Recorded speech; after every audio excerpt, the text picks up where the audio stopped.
sand, no water, gang. This is the Large Glass Podcast. I'm your host, Stoney, and I'm joined, as always, by Matt. I'm going to have to science the shit out of this. And Welshie. Is there life on Mars? And we're here today to talk about all things Warhammer, in particular, the little planet known as Mars. And we're going to take things off like we always do with a little section we call Hobbies Goings On, where we have a think about the hobbies progresses that have been going on in the host's hobbies' lives. So, Matt, why don't you take us away first of all? What's been happening with you? Have you done any hobby? I have actually. I've been painting a lot more in the evenings over the last few weeks, like an hour or 2 hours every night, which has been nice. Finished an Empire unit of knights, which I've mentioned before, that I bought from various eBay purchases. So they're looking really smart. Building up some other things. Still painting your guitarist, Stoney. Yeah. And Space Guitar Man. You've got to do that in order for me to let you talk about knights at the beginning of the show. So you've got to maintain that charade. Yeah, absolutely. So that's been nice. And still starting more projects. At the moment, I kind of have felt my attention has been drawn to painting up that unit of pilgrims that I keep talking about. So I'm working on them. Yeah, sort of a kill. Yeah. So I'm painting them up. And last night I did actually start clipping out the rest of the band that you designed, Stoney. So yeah. I like this. The compliment sandwich type thing you've got going on with your hobby progress. I like that. Yeah. Like real Primarchs, Ultimate Jeff and I have booked in a doubles game with our sons for May the 4th, 2036. It's the furthest it's the furthest ahead I've ever planned anything. Yeah. But it's in the diary for May the 4th, 2036. If I put Stoney in a little spinning cap, can I bring him as my son? We have a three-way? Yeah, we'll have a three-way. I'll bring my at that time probably 30-year-old daughter. I don't even know. It's 10 years. Oh, so 10 years. Oh, okay. Yeah. Well, she's Kitty might be playing Warhammer. Who knows? Yeah. Well, she's going to have to. Well, now that they've female custodies, the world's a oyster. Yeah. Well, let's save that for the news. Exactly. She turned to me the other day with a tear in her eye and she said, "Daddy, can I play Warhammer now? There's female custodians." And I said, "Yes, you can, little one. Yes, you can. Let's book in for 2036. Oh, we can't. Matt and Jeff have just booked the last table. Yeah. Sorry, little one." And the other thing I was going to mention was a while ago, I had an email from Games Workshop, and one of you may have had one as well, where they sent me a £10 voucher for buying something on the website. You know, when they sort of transitioned the website or the online store? That was ages ago, was it? Yeah, I know. I'm sure it was linked. It was linked with something. I bought something at some point, and they said because I bought something, I had a £10 voucher. Well, how much do you have to spend to get your £10 off, though? Well, right. So I had an idea for doing a display on my shelves for my Bretonian army, and I thought, well, I need to buy a load of Agarax Earth or whatever it's called, the technical paint I use on the bases. And I don't know why I found the email, and I couldn't see anywhere that it said that, because I thought that, and I literally left it for like a month. And because that's what it used to be. They used to send stuff out during the pandemic like that, where you had to spend a certain amount. And I read the email and it didn't say that. So I thought, well, it was literally running out the next day. So it was by chance, really, that I looked at it. And I put the code in and it let me do it. So I bought, I spent £10 for free on the website. I've got 2 pots of paint delivered to the store in Brighton. So I've literally not paid for anything. Great. Sad that you only get 2 pots of texture paint these days for £10, but great that it's £9.50. Yeah. I thought, Are you sure this isn't a kind of a sorry for still being a part of Warhammer Plus? They're paying you to be part of it. Yeah. Please don't go. Yeah, it's not, but I still get emails occasionally for Warhammer Plus, like off their other websites and stuff, that discounts on the clothing and I'm sure it wasn't that. I'm sure it said something about purchasing on the shop. Anyway, that was exciting over the last 2 weeks. Very exciting. Free money's always good. I hate free money personally. What do you feel, Welshie? What have you been up to? I haven't been giving Games Workshop any money, just working my way through the pile of shame, doing characters. Like I said last time we chatted, I started on, I think it's called the Lord of Possession. It was the really cool, like floating Chaos Sorcerer that came out way back in maybe the start of ninth. That's got the kind of cow skull staff and the double like ram horn head. Oh, and he's kind of doing a little like floating, jump, and he's sort of floating. Yeah, he's got a flaming skull. He's doing like a jump. He's going like, "Oh, touch the stars!" What is it? A Space Marine? He's doing a Chaos Space Marine. Yeah, Lord of Possession. Have you seen the "I Believe I Can Fly" video at the end where the little boy? Well, I know this sounds weird now in hindsight, but where he like jumps up in the air. I feel like he's doing that kind of pose. Yeah. He's a good sculpt. I really liked it. You know, we all do a lot of kit bashing on this channel. Sometimes it's nice to just get a figure out where you're like, that is straight up excellent sculpt. I don't want to do anything. I'm just going to paint it exactly as it is. So yeah, that's what I've been up to. Just painting a nice model. Nice. Sweet. How about you, Stoney? Well, boys, I've been ordering some out of market, some aftermarket parts for my 3D printer. That's right. My 3D printing, as you guys know, has been a bit of a roller coaster recently. I had started to develop a bit of a pot to buy some a 3D printer, as helped by superfan Other Jeff, who thank you very much for that. I felt like obliged to, Jeff had thrown down this money. He believed in us. He wanted me to buy a printer. I spunked it on a computer. I was like, I could also buy a printer, but you know what? I've just been reading on these things that you can buy these dodgy knockoff parts from China.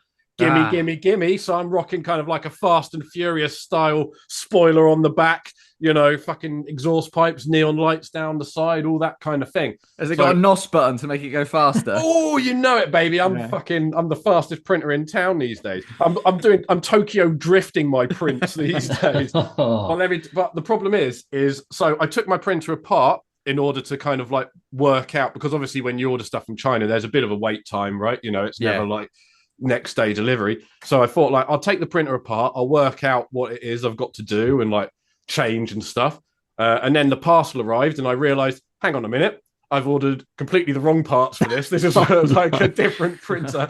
So I now have a printer in parts, and the new parts coming in February, I think it is. Oh, no. Which is really annoying. So I've kind of got like Schrodinger's printer at the moment, because like it could be amazing. I've got the potential for like a sick ass printer, but at the moment it's just in bits lying around. So are you sure you didn't just buy some new bits for a better printer to give you an excuse to buy all the remaining bits? You've bought like 10% of a good printer, and now that's how I like to do it. 90. I just buy it in parts, Yeah. So, but like it's kind of frustrating, because I had sort of my kind of idealized goal this year was to try to get a model on the Colts 3D every month, because I've got so much half finished stuff. I thought if I just finished a thing that I have each month, then I'll fill the year out, So like, and I was definitely on track to do that with my Doom Rider run, but I can't fucking print it. I've done the Doom Rider, I've done the MF Doom bit. I know, it's fucking annoying, so annoying. Like, I'm really pleased with like the model and stuff. So like, I'm kind of thinking I might just upload it anyway, and like, it puts the video back and stuff, because I wanted to get a printed one in there, but I just want to like, I was just thinking, fuck it, I might just upload it. And if anyone contacts me and is like, hey, this is printing real shitty, mate. If you do not test print it, I'll just have to be like, listen to Large Blast Podcast for more information. Finance, cutting into technology. Accurate information is the Large Blast Podcast news. Hear every episode. Arkham Blackheart, surely he can't have any mates that are also going to come out with him at a similar time. What? He does? And they're also Chaos Undivided? What's going on here? It's happened, boys. We've got some Chaos Undivided stuff. Seems to be the flavour of the month when it comes to Chaos. And the rest of Arkham Blackheart's team have come out. What do we think about these? Glorious. I think it's a mixed bag, is what I thought about them. Yeah. I don't like Huron. I think he looks shit. I think it's just it's not shit. It's just a It's boring just the model. face. It's just no. I don't like the face. I don't like the claw. The old pose was better. It's one of my favorite models. There's a bad glow up. Yeah, it missed but- the spot. It missed the spot. I feel like if it was just a Chaos Lord or something, it would be Yeah. fine. But yeah, It didn't have his menacing walking forwards claw out pose, which I wanted to see with a big old claw. I don't like the sorcerer. I don't like the headhunter man. But you know I like a Xenos. And who had on the bonus card Tyrellian dog soldiers for 2026? Oh my god, give me a whole goddamn army of crocodile dog men. Is that what he is? A crocodile dog man? Yeah, it's so cool. Awesome. It's so cool. Yeah, that really caught my attention. Like that, we never guessed that from the silhouette. Never. It's so We thought cool it was a man of iron. Yeah, we did, didn't we? Yeah, man of iron. I've forgotten we said that. This is way better than a man of iron. And what's really cool about this Xenos is stuff. Do you remember when we've done multiple episodes we've done on weird Xenos races? We often look at that like hand sketched like outline drawing. It's got a load of them in with the Hrud with the gun and the little like hunched like blanket robe thing. He's on that. So like the only depiction of one of these is on that sketch that we always refer back to. So it's great that someone's got that at GW and is going, yeah, let's work our way through this.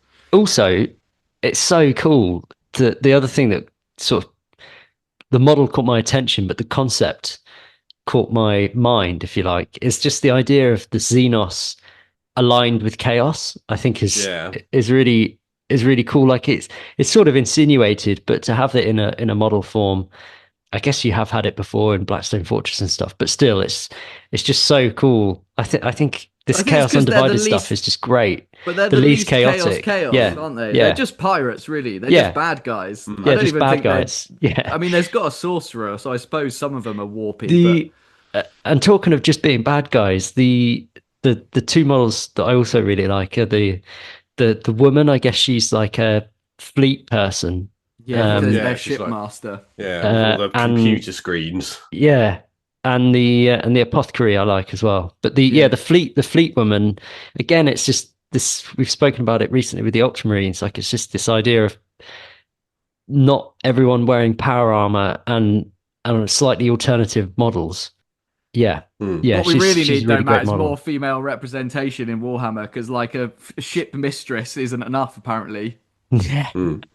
Well, no one would give a shit if Chaos wanted to go female, would they? It would be fine. No.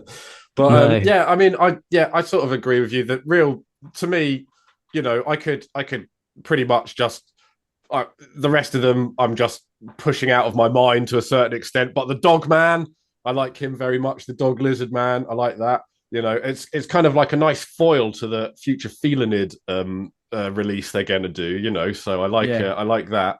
It reminds me of the Zote. Furries for the win. So the other release that's kind of come since then, because it's been a while since these were released, was at the end of this review, there was a little trailer that suggested that something Iron Warriors was coming, and everyone lost their shit and said it's going to be Perturabo, and I said, no, it's not. It's not. He's not coming yet. Yeah. But they have since revealed this new character, Kravek Morn, I think his name is, which will load briefly. So new Iron Warriors. Dedicated Iron Warriors named character. I think this might be the first one in 40k.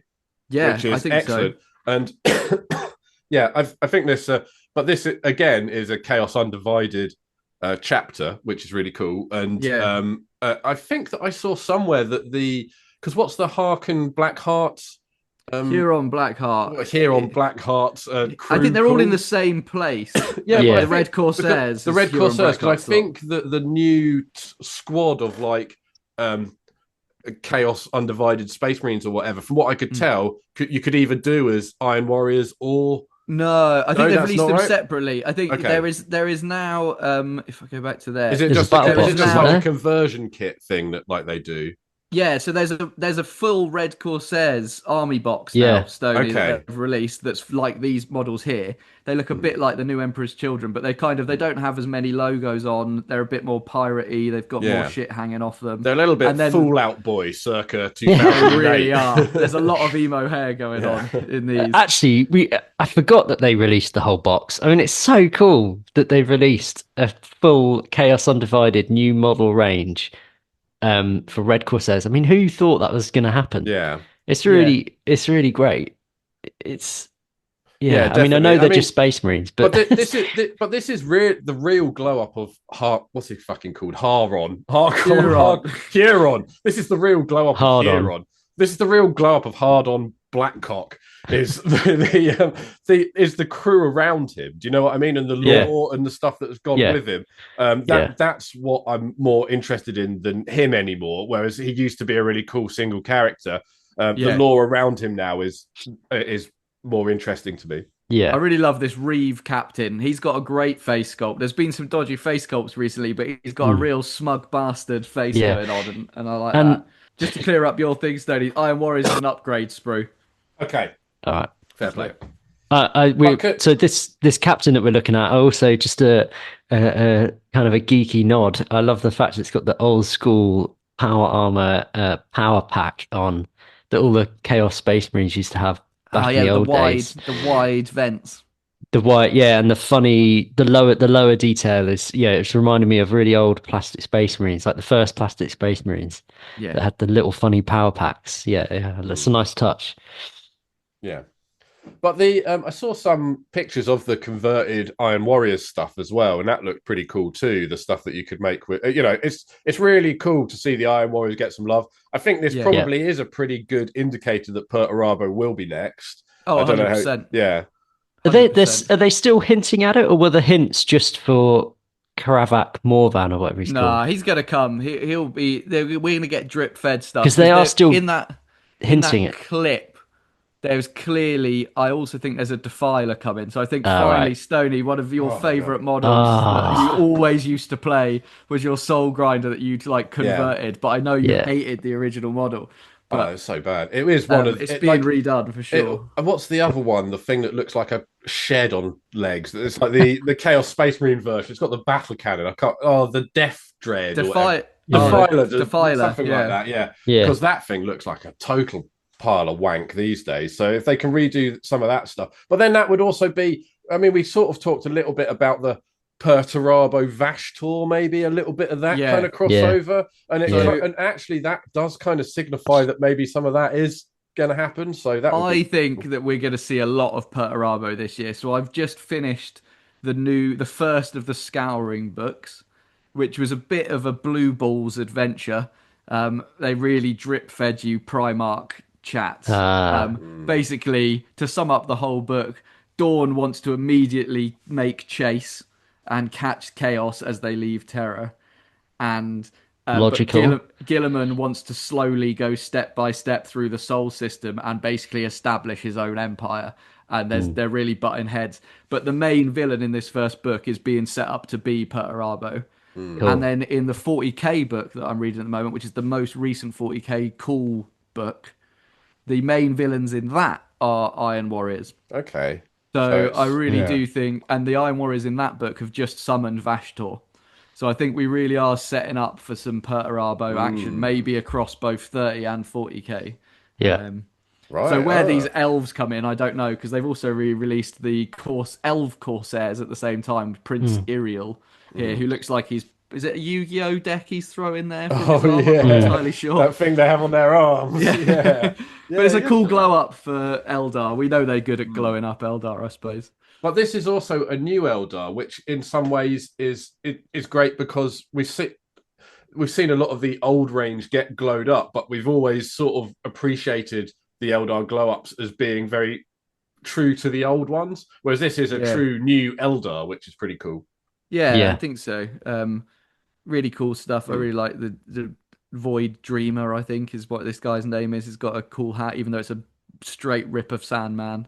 I was kind of wondering, you know how in Warhammer Fantasy they had that that kind of like apocalypse style event, the like end days or whatever it was called.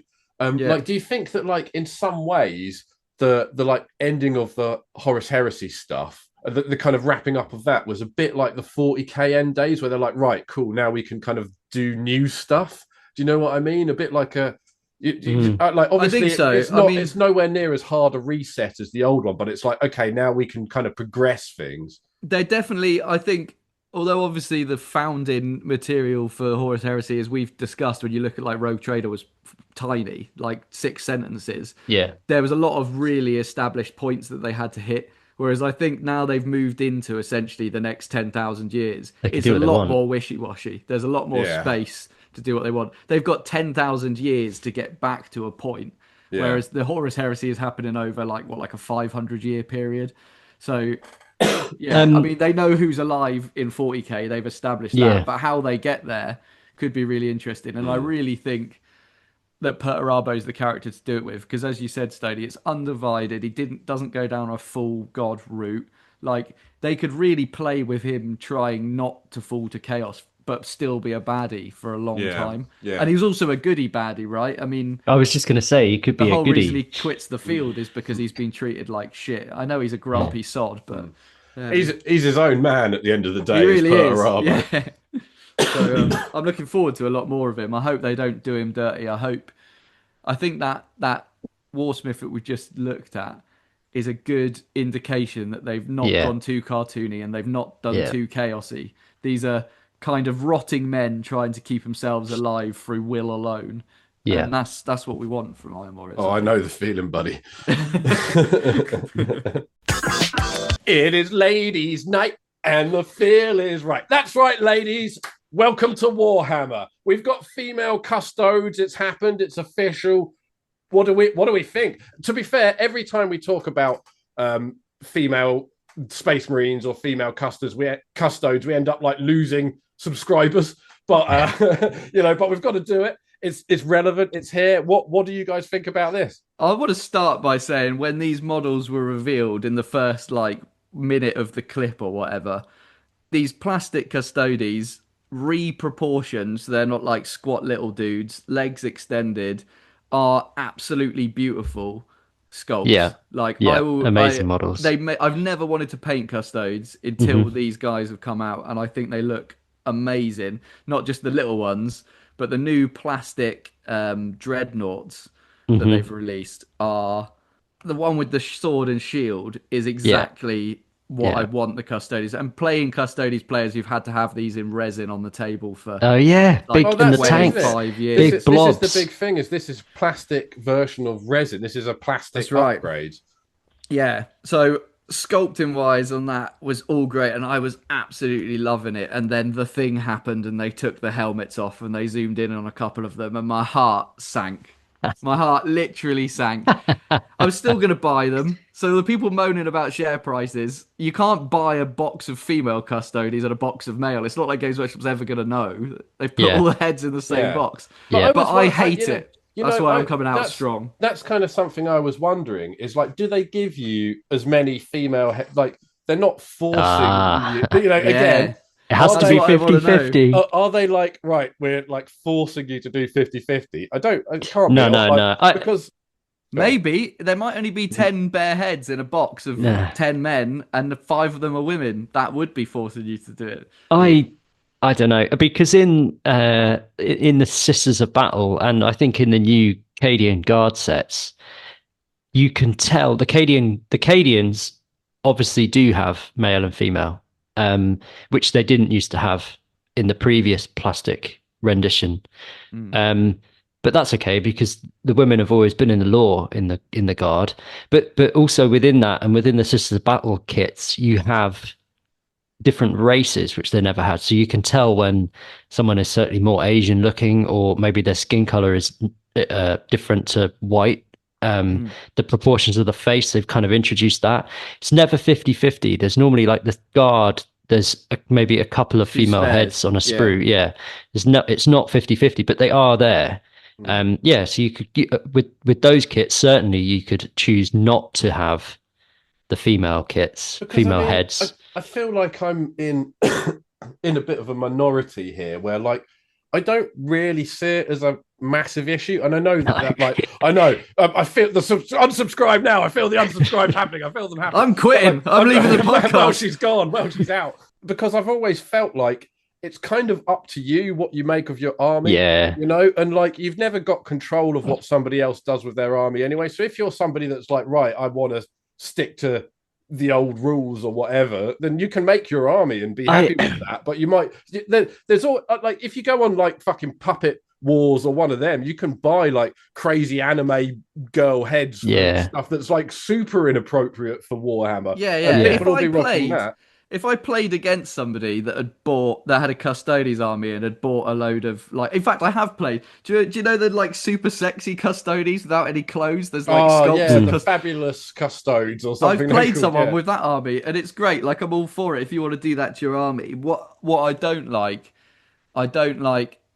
having been invested in so much lore and having read every goddamn Horus Heresy book where there's not a single mention of a female Custodes. The way that they retcon it is so obviously to shoehorn it in. Yeah. And it's misguided, and I don't think it's fair to the fans. And I also, more than that, I don't think it's fair to their own lore and their own writers for a universe that is, outside of the Space Marines and the Custodes, one of the most like equality driven universes. Like, that's true. On the human scale. Yeah.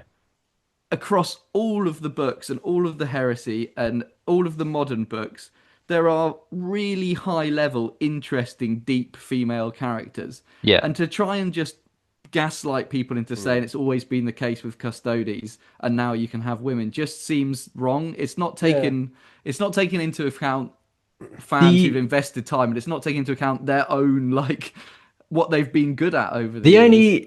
The only and you know, like you said, Stoney, we've had this conversation many times. We've spoken about it many times. I've probably my opinion probably hasn't changed. And this doesn't come as a real surprise because we had the animation with the female custodian in last year. But I still kind of feel like I totally agree with what you just said, Welshie. Like, I don't really think Games Workshop really needed to do this. But as you say, Stoney, you can just not use them. But for me, Space Marines would be crossing a line.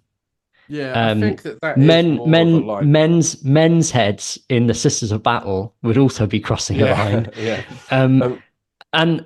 But with the Custodes, I don't know. I mean, they're not Space Marines, so I get what you mean about shoehorning it in, but it could just be that there's just so few female Custodes that they're not in the books. But it's also kind of like, in a way, the female Custodes thing kind of makes sense in the lore. Because we've talked about... No, it doesn't. The law is that noble sons, I know. Nobles are put into the Custodes. Oh, yeah, that's true. Save it for your and if you've got a Custodes other YouTube channel, Welshie, your men's rights activism silence doesn't fly here, man. Because we've talked about how difficult it is to make a custode, right? If you say, right, women can be custodes as well, then all of a sudden you've got 50%, you know, it's like 100% more people you can recruit from. This is the thing that kind of bothers me about it, is like the law in Warhammer. When we spoke to Gav, right? Gav Thorpe, one of the originators, the hardcore, like you cannot say that if Gav Thorpe said something happened in the past and that wasn't something that changed in the future, you know, like when he was talking about, in the old days, we said Primarchs would never be on the table, whatever, blah, blah, blah. And then but I don't see people making these like 20-minute videos breaking down like why Primarchs can't come back and stuff. It feels a little bit like these people are bringing a different axe to grind with them to the Warhammer space, if you know what I mean. Well, yeah. I've kind of seen both sides a little bit until I started digging into it a little bit, and I started getting really pissed off with the sort of content that I was seeing that was kind of anti-female Custodes. And it really felt like these were people that had something to say that wasn't to do with Warhammer. this isn't the most far-fetched thing in the fucking Mhm. Warhammer 40,000 Yeah. universe. It's crazy to me that people are like, oh, well, there's absolutely no way that a woman could be a custodian. It's like, it's fighting a fucking space orc. Yeah. What is more unrealistic? Stoney, In we've just 40,000 years' discussed- time. We've just discussed the dog crocodile soldier man. Like, I mean, this We're is just serious talking stuff. about that. It's like, I don't want to. I do like if you don't Yeah. like it, that's fair enough. But I don't want you to come Yeah. with some of these fucking arguments with stuff like Yeah, that on yeah, a yeah. fucking fantasy game. Yeah. You know what I'm saying? And Yeah. like, Do you know what, though, so Stoney? Like, really, I would my opinion now is, having watched some of this stuff, I've done like a complete 180. I want all custodians to be female. Not only do I want them to be female, I want them to be a mix between female, trans, and non-binary. And I want the most powerful character to be a fucking counselor that sits down before a battle even happens to see if the battle happens at all, or they all just fucking have a good time. It just like, honestly, you want the PC principal custodian. I want the PC principals. I want them all in there. Fuck all you Space Marine players. Get some tits on them Space Marines, I say. There's an argument in there, Stoney, that I've come close to accepting at points. And I think the thing that shoots that down for me, there's definitely an argument that says GW has had a habit of retconning and changing lore. And lore bods like Gav Thorpe have pointed out to us where those things have happened in time. I think what makes this more annoying is that GW hasn't even attempted to explain it, like even to the point of what you were saying there, like building a custodian is hard. The Empire's on its knees. We're now going to start recruiting women. Well, that would be fine. That would make it so much better. Well, the crazy thing is that they kind of did, but it was in that tweet that we talked about months and months ago, wasn't it? Yeah. You know, remember there was. But they didn't explain it lore-wise. No, they just said we've decided to do it. Deal with it. I'm pretty sure that all of our view at that time was some dickhead had been given access to the Twitter. Yeah, we didn't think it was real. We didn't think that was the Lord. God, well remembered. You know what I mean? Well remembered. And hang on, like, so we saw that on Twitter, but apparently this week Games Workshop have officially quit Twitter. So we're talking about all of these crazy echo chambers that people get in, and how Twitter has become this like hellhole. The FTSE 100 company that is Games Workshop that makes plastic soldiers has quit X, and that's all for the best. We quit X, the LBP. I mean, our profile's still up there, but I shut it. We've stopped posting on it for like 2 years. As soon as Elon went mental. More mental. I've just realised though that we didn't mention the biggest problem with the female custodians is that the head sculpts are shit. Okay. They're just not good. Like if you accept that they're just female, wear fucking helmets, and then you could be anything under there. Who gives a shit? There was another bit of corporate Games Workshop news this week that I've only read online in my own echo chamber. I do not know if it's real, but apparently Games Workshop have released a statement on artificial intelligence, which is quite funny as the subject of this episode. I saw this. This is real, I think. Yeah, will become more evident that they have said that as a company, again, as a big worldwide company, they've officially stated that they will not use AI in the design process, or artwork or anything. But they are working on these helpers out, like these robot helpers called the Men of Iron. That yeah. They mean AI apps. They're going full robotic AI. I think we've spoken long and hard about artwork, the style, the evolution, and as someone that works in the design industry, I think it's quite refreshing actually for a company to come out and say, yeah, we're not going to get rid of all the human talent that we've got and replace them by nothing.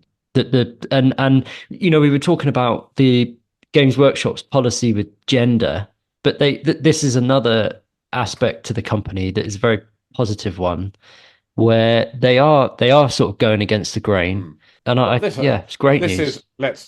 Let's be honest. This is pretty early days of AI. Let's not. It's not that the AI companies would make you believe. Well, I mean, like I feel like Peter Thiel has not reached his final form just yet. Let's put it that way. Yeah, when he does, maybe Games Workshop will change their tune. Yeah, I mean, I guess you have a point. There's lots of talk, isn't there, about the AI bubble on the stock market, and is it all just overblown? Well, there's that, but also. I was reading some Nick Cave had written a good piece on AI and music. And he was basically saying that if the music you're writing is so shit it can be replaced by AI, then you should be worried. Yeah. And I've got one thing to say about that, and it's Lord Inquisitor Cotiaz. If you're putting out shit that's that bad, maybe you should be using AI. Yeah. I mean, he does look like. I'm pretty sure. Maybe no, hang on. Maybe that was after Cotiers, just because maybe that was the first time they tried to do one with AI. Yeah. That's what I was scared.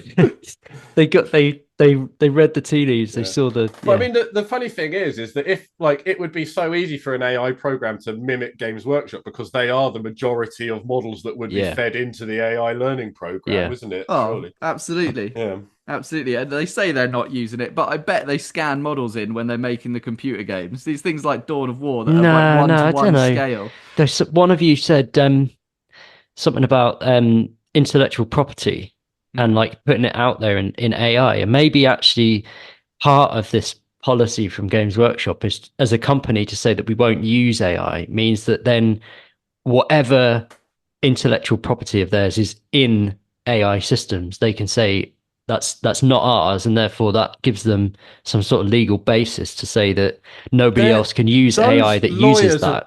Does that make any sense? Those pesky human guys that are out there stealing their AI, like those YouTube creators and the stuff. Does that make sense? Do you get what I mean? I don't know. Yeah, I do. Yeah. But I don't know if, mate, we're sort of entering into a different debate here. But I guess it's like 90% of what an AI is crunching is your AI. Not AI, your IP. Own IP. IP, AI. Then maybe you might have some kind of case there. But that's maybe crunching some IPA, that's for sure. Yeah. Hasta la vista, baby. I've come back. That's right. AI news is back in the news, which is I don't know. Have you guys heard about the character called the Remembrancer on YouTube? Yes. On YouTube. Okay. Yeah. He's a YouTube lore guy. Yeah, right. He's just had his channel demonetized. Oh, I think I saw he's about an this. AI because he makes these What the scripts are AI? They think that he is an AI. They don't think he's a real person because he's got like a really boring voice, and he like his videos are just like images with him talking over, which is what a lot of these AI generated videos are. So he's basically been demonetized and flagged as being an AI channel, and he's constantly trying to get back in contact with YouTube, being like, "I am actually a real person." So I just thought that was quite interesting.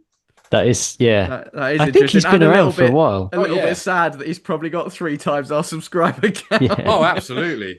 Yeah. Well, he's making the same amount of money as us off of YouTube, so that's all good. Rolling in my 6-4. Oi, oi, you lucky bastards. It's me, Elon Musk. You've just caught me smoking my morning meth and coming up with some of my genius brain plans. For instance, how about I buy something like Coca-Cola and change it so the recipe's just piss? Everyone will fucking love that. Or maybe I'll start paying people to kick dogs or some shit. I don't know, let's smoke this fucking meth. Way! Right, first things first, let's start the day like I always do by taking the piss out of some poor people. Let's give them fucks over at Large Blast Podcast a call and undermine them. Chat some shite. Oh, hang on, guys, I'm just getting a phone call. Oi, cunts, it's your boy Elon. You twats will never make it to fucking Mars, and your space race car's a sack of wank, mate. Fuck you, Elon Musk. We're making our own way to Mars. Shove X right up your ass.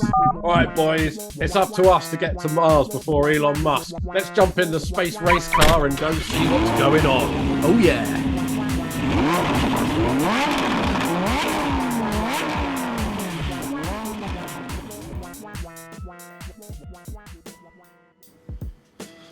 And so it was that the LBP boys blasted off again, leaving this world behind to journey through the void once more, fueled this time by the bitter words of Elon Musk that lay like gristle in their guts.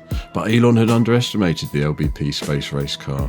A failed MOT and an underinflated tyre might mean something on Earth, but out here in the stars, its sturdy motor ate through the endless night like it had so many times before. The radio was low, playing that Run fucking Bruce Springsteen tape that had got stuck in there for the 100th time, but no one was really paying attention. Except for Matt. He could barely contain his excitement. He'd been trying to convince the LBP boys to do a Mars trip for months, and now he was ETA 45 minutes from the red giant itself. As it pulled ever closer, he buzzed with excitement. Wow, I can see it from here. Humanity's second home. The galaxy's greatest forge world. It's like if you mixed Californian tech bros, Silicon Valley and China in one place. The planet was close now, Estimated time of arrival 5 minutes. says the sat-nav, and Matt starts talking, spilling it all, dropping fact after fact from the guidebook, taking us on a guided tour. All right, guys, we've entered a funny sort of orbit as we're coming into Mars. It seems like our ship has automatically locked us onto the Ring of Iron. We're coming into one of those docking ports. What's the Ring of Iron? Is that like me after a curry? Ah, yeah.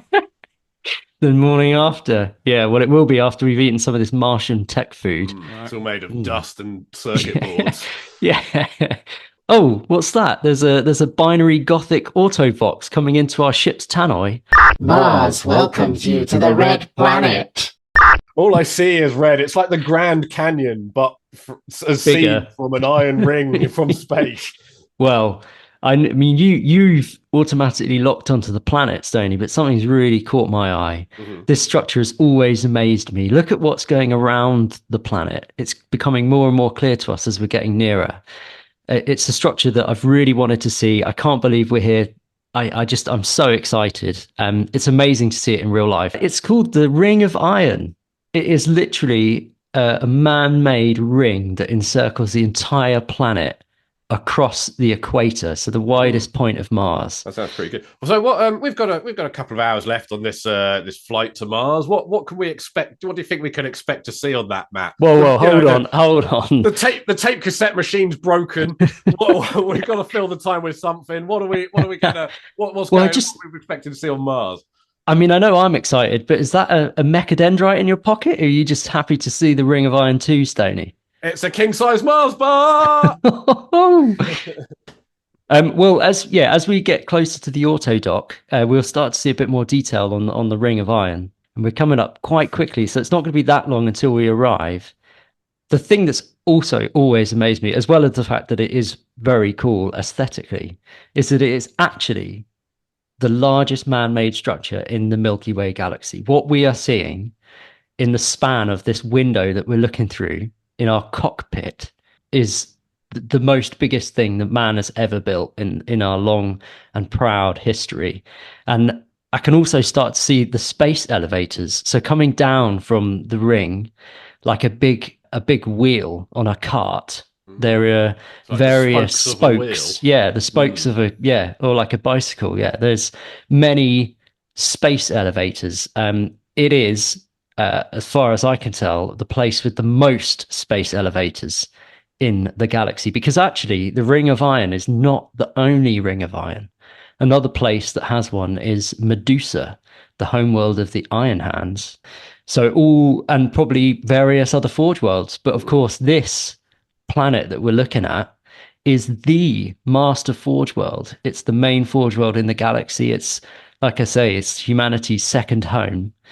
And in some ways, the Ring of Iron almost looks like a cog itself that sort of goes around the planet. So it's a bit like, when someone like fucks their leg up really badly and they've got to get one of those like kind of external The metal things like supports Forrest that Gump. kind of, basically, yeah.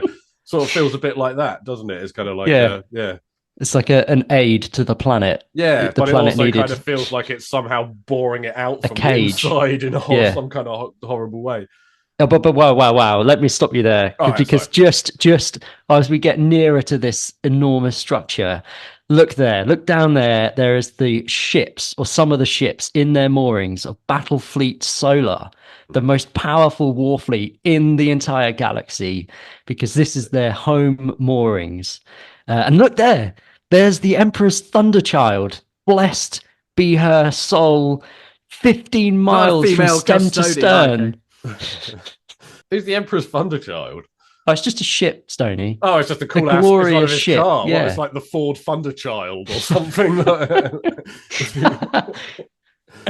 This is all pretty magnificent, Matt. But this is the year 40k. How did this all get here? Well, I mean, the clue we can start to see because we are starting to see studded along the surface of the iron ring are all the manufacturing sites.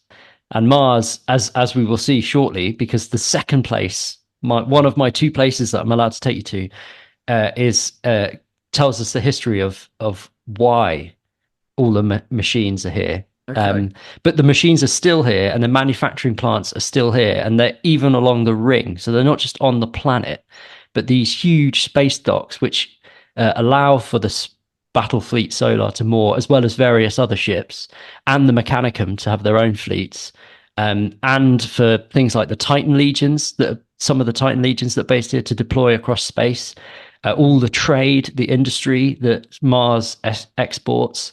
There are huge manufacturing sites within this ring of iron. So the ring of iron is absolutely, not only is it huge in terms of going around Mars, but in terms of like the cross-sectional girth. There's a big cross-sectional girth to this ring. And it is full of manufacturing sites and, as I say, huge space station docks, places where they can repair ships, including, I believe, recently the Imperial Fist's phalanx. I'm not sure how, but apparently it was damaged recently, and it's been being repaired in the Martian orbits. So huge space docking facilities and places where you can buy anything that you can dream of, you can probably buy here. Was space docking like, you know, like one of those things where you're supposed to like freeze a turd and then use it as a dildo or something? Was that not? Isn't docking when you wrap your foreskin around each other? Oh, is it? Oh, okay. Yeah. So who knows what? Anyway, we'll get to the bottom. We're of not that about to do Mars, that. I guess. We're not doing that. I didn't sign up to that. And I know you've sort of cottoned onto the planet, Stoney, and I know I've been very distracted by this giant ring. But just before we do dock, we should look at the endless industrial sites across the actual planet surface. Now that we're getting nearer to Mars, it is red, as we all know Mars to be. Angry dusty, red ring of rusty, Mars. red ring. The angry, dusty rusty red ring of Mars, ready to be space docked. And apparently, the dust. So in the first and second millennium, Mars was just a red, dusty planet because that was the natural color of the Martian surface. But by the 40th millennium, more dust and debris on the planet is actually from rust and is man-made, and the effects of the history that we're going to go into, so that actually the planet is still red, but the reason that it is red has changed over 40,000 years. Well, if there's a reason why my cheeks appear red is because I've just put into Google space docking, and Welshie, you're right. I'm wrong. You're right. I take it back. Space docking is when 2 men slap their dicks to kind of make one dick with their penises. It's like a Chinese finger trap with basically, yeah. And we're about to dock, and you can kind of see from this vantage point that we have that it in a sort of a weird way. Not only does the ring of iron connect to the planet, like we were saying with the spokes, but it also, the whole industrialization of this world sort of bleeds into space. The division between planet and space isn't really there. There's just industry is just poured out of Mars from every direction across the equator. And we can see now various ships, in fact, hundreds of little ships going in and out of this enormous structure, to the point now where we basically can't see the planet that's directly in front of us. All we can see is this wall from the ring of iron. And here we are. I think we're going to go into the port. Activating space dock. We thank you for choosing LBP Space Race Car for your journey today. We need to look out for the sign for the space elevator. It's numbered 1110110, which translates. Hang on. Yeah. No, this is just an image of someone wrapping their cock. Oh no, we brought the wrong one. This is one small step for a podcaster, one giant leap for Warhammer 40,000 podcasts everywhere as we step now out onto the Ring of Iron. So Matt, I've got a bit of a question. As we're walking, let's talk. As we're walking, let's talk. Let's walk and talk. We can do that, right? I was wondering, right? You know how a couple of episodes ago we were talking about the Great Crusade and stuff, and about like, how that initial push out into the stars, and then humanity got the ability to like terraform planets eventually. And we're like terraforming places. Why did they never terraform Mars? Well, they do, and I'll touch on that. So basically, we're now walking to the elevator to get to the surface because there's a place, and this is why we have to get Space Elevator 9. It would be much quicker if we all just stopped space docking, but you know, when in Rome. I suppose the tech priests probably do that with their mechadendrites. Oh, exactly. Yeah. We're trying to blend in, aren't we? Yeah. The air is filled with the smell of burnt metal and acrid chemicals. There is a deafening sound of constant industry. Strange shaped figures bent beneath red robes scurry and skitter. Some lead lumbering servitors in a mist of oil and formaldehyde. Others simply glide past, the straightest route to their destination already mapped out in their heads. The LBP boys stumble and slide on the greasy metal floor, their holiday slip-ons not up to the task. But before too long, Elevator 9 comes into view. Here's the elevator. Let's get in the elevator. All right, quick, let's get in the elevator. Hopefully with tech priests singing elevator music. Loving an elevator. Ground floor selected. Going down.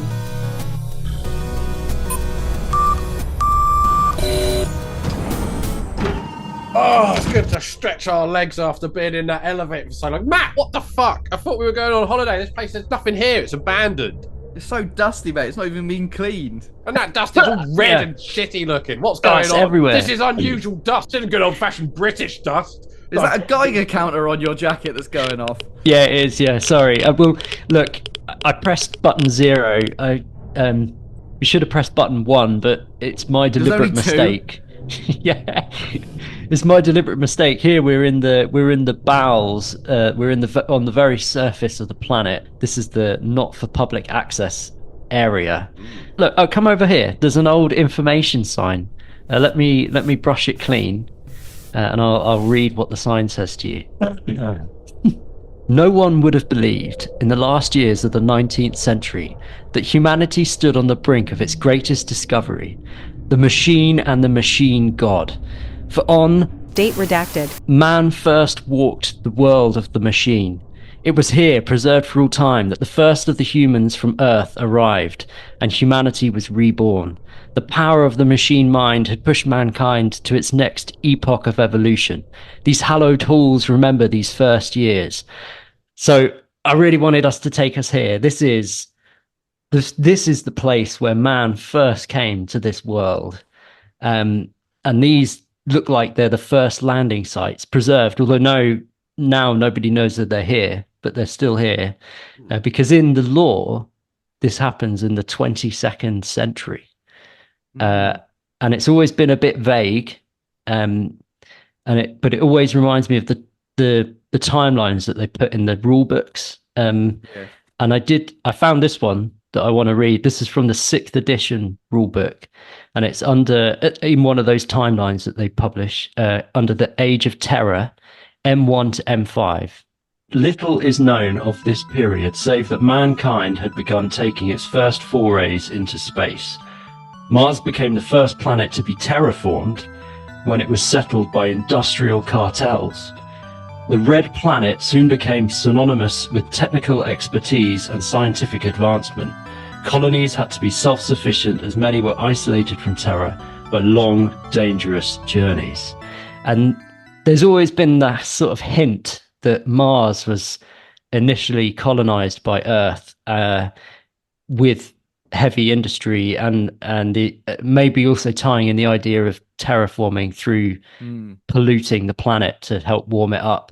But Mars is eventually terraformed, sort of within the first few thousand years. to break the fourth wall on the Yes. lore a second, the technical cartels bit. Yeah, I know. This is sixth edition. This is before Bezos. Before- This is before Yeah. Mars. This is before all the genuine Yeah. technical cartels Yeah. were It's- attempting to go to Mars. It's mad, isn't it? Yeah. Yeah. This idea of I don't know whether it has whether that idea comes from sort of the idea of previous hundreds of years of colonization of Yeah, I industry suppose so. being met. I don't know whether that like it comes East from India that. Company, the big Yeah. trading blocks, etc. Maybe- It's yeah, just maybe- always, it's just always been that way. It's just Mars is just The next where place. you go. It's the Mecca. I guess, and there's always been the idea of mining because isn't Mars meant to be rich in iron ore? Oh yeah, that's why it's Why it's orange. red. Yeah. So It's yeah, got lots of. It's really the orange crayon industry is what really wants to get to Mars. Is what Mr. I've heard. Crayola. Oh, yeah, okay, Mr. yeah. Crayola has funded a So Crayola-shaped spaceship to fly to Mars and pick up some of that sweet orange goo. Yeah. Oh, look over here. There's a placard in the dirt. It looks like it's from an old exhibit. It says, sort of scribbled on, it says, crazy billionaire tech lords going over there and taking our jobs with them. Save Earth's manufacturing. It looks like this must have been from some resistance that people on Earth made to stop all their jobs being moved to Mars.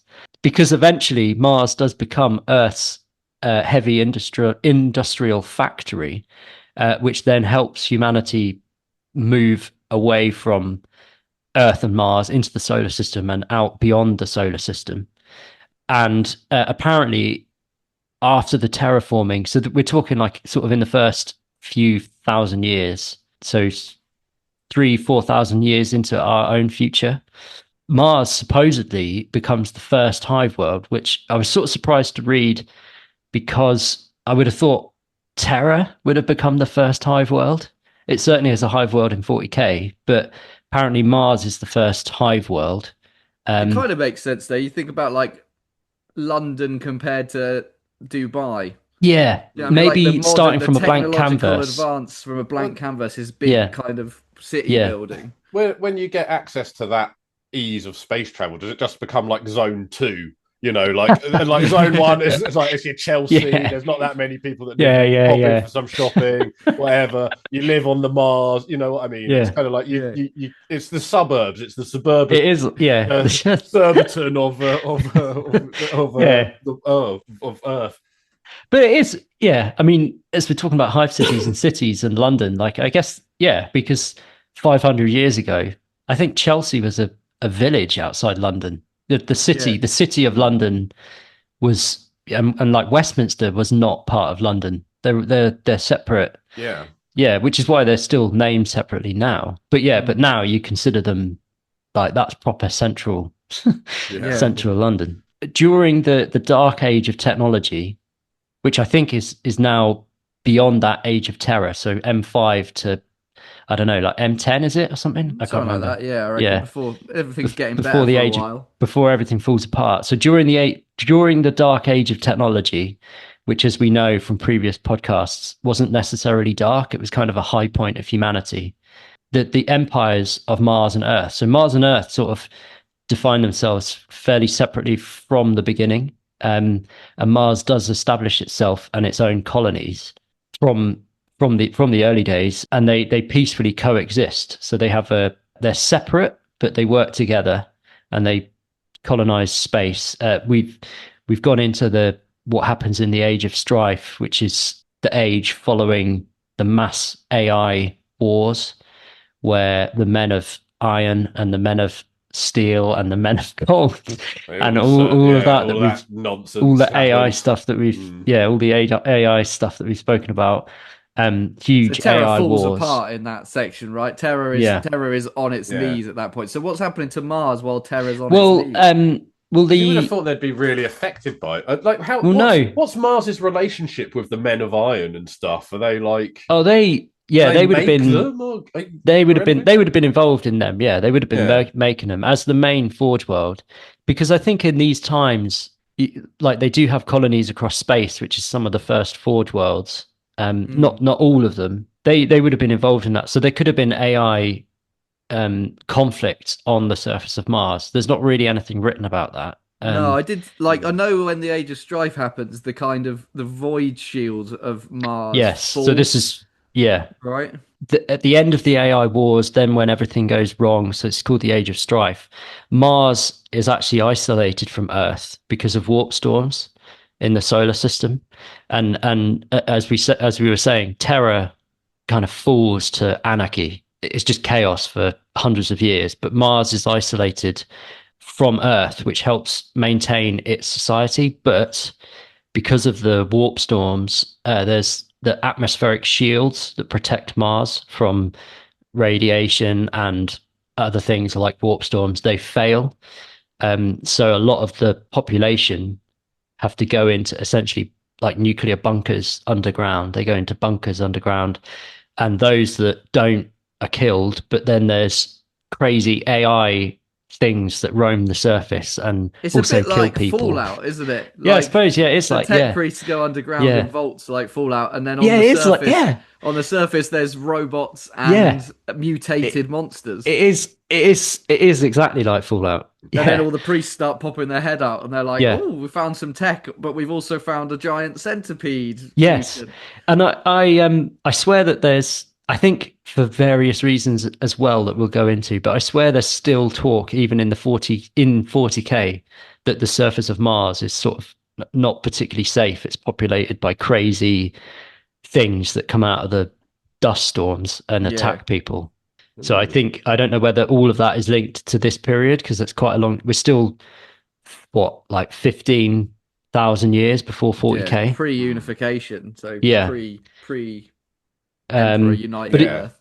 But it's during this time when they're in all the fallout shelters that, as I say, the Martian society sort of fares better than Earth. One of the reasons is because there's the beginning of the belief in the Omnissiah and the cult of the machine. And one of the reasons is because the people on Mars are very aware that their entire existence is now from technology. The only thing that's allowed them to survive is their technology. I think that's really important, because this is before even a concept of the Emperor to the people. Yes, this is way before the Emperor. Technology because it saved their life. And obviously, but it again saves. I mean, it is their whole thing. It's their whole economy. It's everything, isn't it? It really is.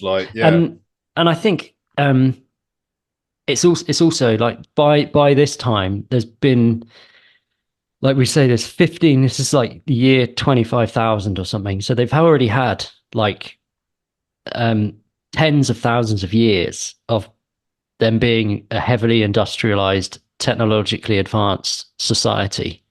And then this happens. So it's like all these things happen. So this is where the cult of the machine appears. When the storms abate eventually, and according to some sources, maybe even before that, the Mars really starts to unite as a planet. So again, this is like thousands of years before Earth. And it was a weather issue. It was all the it was like the Storm Sally or whatever. I guess, bust through, and they were like, "Fuck's sake, everybody get indoors. We're fine." Hibernate for the winter, and we'll pop out, get our the big Martian hibernation, and jump out. Well, look, if anyone wants us, we'll be space docking it through the winter in our cave. and at this point, they start to send expeditions to Earth to reclaim lost technology. I saw this is like when the techno-archaeologists start, isn't it? They're like going and pillaging stuff from Terra. Which is really an interesting arc that they actually start raiding the home planet, and then those what they call techno-archaeologists and tech priests and this burgeoning cult mechanicus then start to go beyond the Sol system, and they continue. So Forge Worlds have been started before the cult mechanicus. They've been going since the age of technology, when Mars had their own colonies. But they then, after like a 5,000 year gap during the Age of Strife, they then start again. And that includes this is way before before as well, doesn't it? So the Night households, Yeah, and the Titan legions are supposedly already exist now. That's not like a thing that the Emperor comes up with. But these are but these Titan legions, are they not like the Titans were meant for farming and stuff initially, weren't they? Like all this There's stuff weird that things making, it's weird, It's like, oh, it will make it doesn't have a gun on it. It's got like a massive grain silo or something like that. It's all like there's definitely weird. some of that. Yeah. And especially when they start, because the techno archaeologists are going out looking for old standard template constructs, aren't they? Like that's what they're trying to find. Yeah. We've discussed before whether that's a floppy disk or a blueprint, or like what does that actually mean? Some guys like, hey, I've met like how like people with arthritis find it really hard to get the tops off like pickle jars. I've made this thing called a power glove. You just put it on and you can like snap open a pickle jar like that. It's wicked. And they're like, that's awesome, man. I'd like in the wrong hands that could really do some damage. Like, have you tried making a fist with it? What are you talking about? Absolutely it. So Mars does this for a few hundred years before Earth, but then the Emperor, as we know, comes to prominence on Earth and reunites Earth in the Unification Wars. He's then closely associated with the Moon, and the next place after that is Earth's, I was going to say sister planet, but Earth's nearest planet, which is Mars. And because Earth and Mars by this point have had like 28,000 years of history together, it's the next place to go. But the Emperor knows that realistically he can't invade Mars. Mars is way too powerful, and he needs to unify with Mars peacefully. And I don't know if it's clear. He sort of the insinuation is that he either is or he uses the belief in the Omnissiah and this belief that the ancient Mechanicum have this prophecy that foretells that the Omnissiah will come to Mars during a certain celestial alignment in a very specific way. So he sort of knowing this, he sort of uses that to convince them that he is the Omnissiah. He makes a big entrance, right? Because at this point, nobody's gone from Earth to Mars in like hundreds of years. It's not like people. Oh, yeah, that's right. Yeah, like he is the first person to arrive, and he arrives in his big golden ship. Yeah, in a massive golden ship that blocks the entire sky, slowly goes down. And I know when he's just shouting out the side, "I am not a god! I am not a god!" See, he's saying the opposite this time. Oh, yeah, he's literally this time. Yeah, he's put it on. But he's not saying I am your god. He's saying I look a lot like your god. Because I know, like, there's a bit. It's described in Mechanicum, isn't it? The Mechanicum book, drops and the golden lights blazing behind him. And the way it's described in that is that there's 3 Imperial knights that see the ship come down, and they all fall to their knees as he like walks out. Which he's obviously doing with his psychic powers. He's making them all fall to their knees, and they've all gone. And he's not saying I'm not the Messiah, I'm a very naughty boy. He's saying I'm a very naughty boy. I could be the Messiah. I could be, yeah. You believe what you want. You have freedom of thought. You want me to be, baby. I'm just a guy here in my golden ship, you know. Yeah. As we say, that's dramatized in the lore in the book Mechanicum, which is like the 7th book in the Horus Heresy series. Something like that. Is a great book because then it goes into what happens next, but it begins at that moment. Because the Emperor actually achieves something that's quite titanic. You know, he'd spent like hundreds of years and all the Thunder Warriors uniting Earth. And he gets Mars on side just by landing with a well-polished breastplate. And it's at this point, this beginning of the Imperium. I mean, this is kind of the beginning of the Imperium when he unites Earth and Mars, because for the first time, Earth is united, Mars is united, and they're united together. So they don't really, the colonies don't really exist. Well, they exist, but they're not unified with Mars and Earth. But for the first time, you have a united force under one person. And that is immense power. He has the beginnings of the Space Marine Legions and the Mechanicum.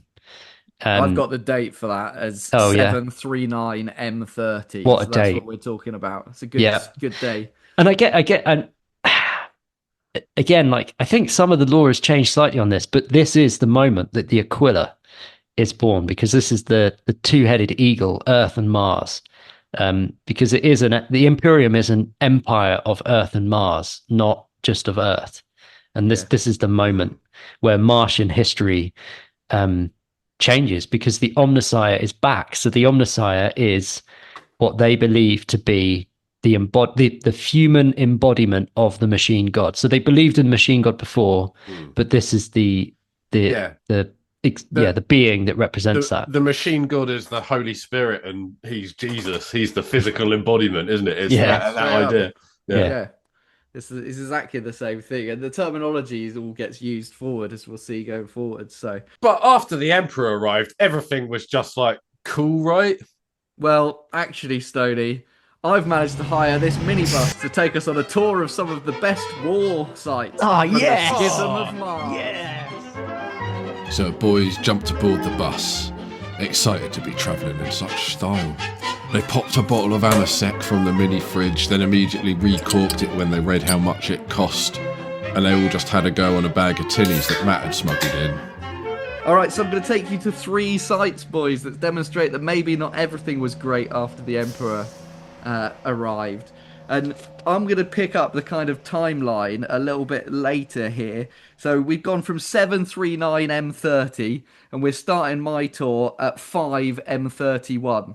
So we're jumping about 400 years into the future, with Earth and Mars, Terra and Mars, 2 heads of the same eagle. And you think the Emperor's arrived, the Omnissiah's here, everyone on Mars must be happy, right?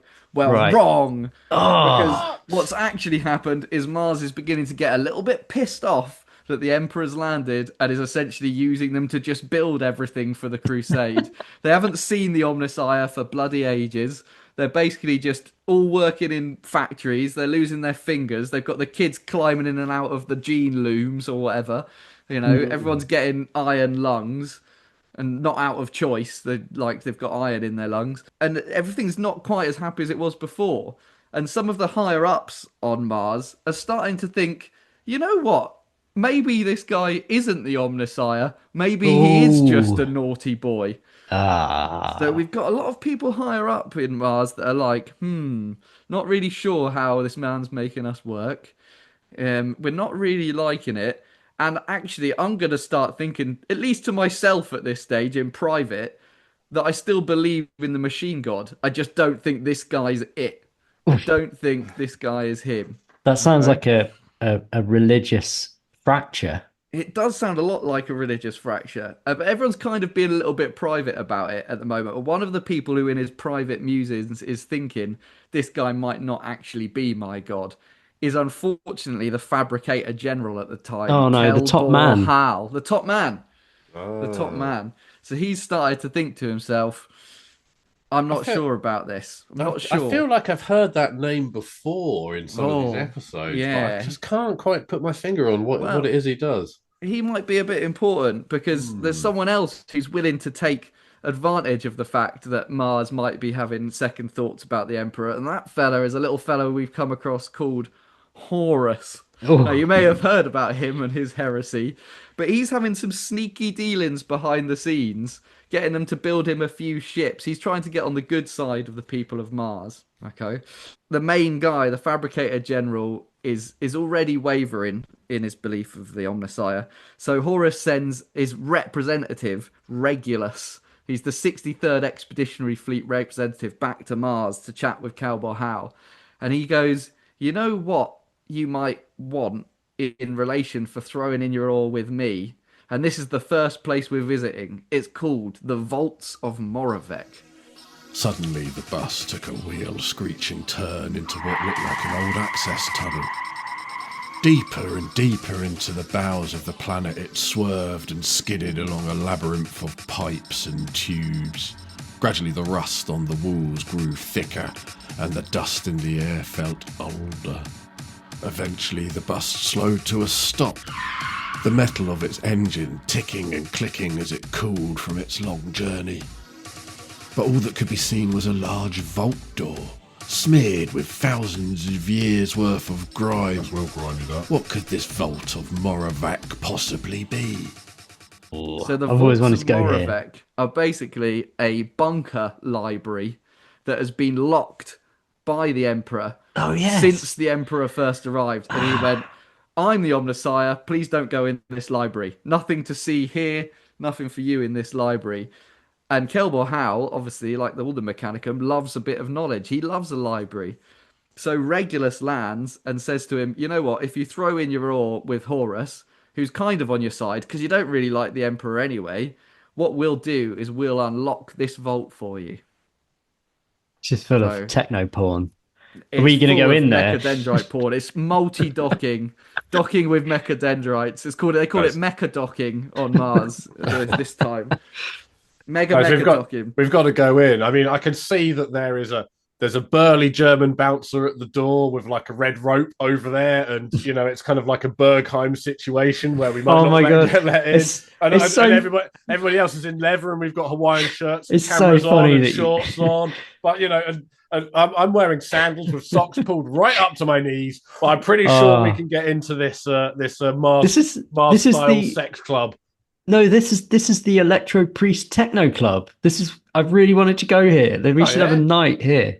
I've heard good things. Let's check it out. Okay, well, we'll walk up and we'll ask the bouncer Regulus if we can go in. We say, Regulus, a few years back you let this fella Cowboy Howe in, will you let us in? And he's like, yeah, sure, no worries, I'll open the door for you. And as he opens the door, we hear this shrieking sequence of ones and zeros, which is the release of a scrap code.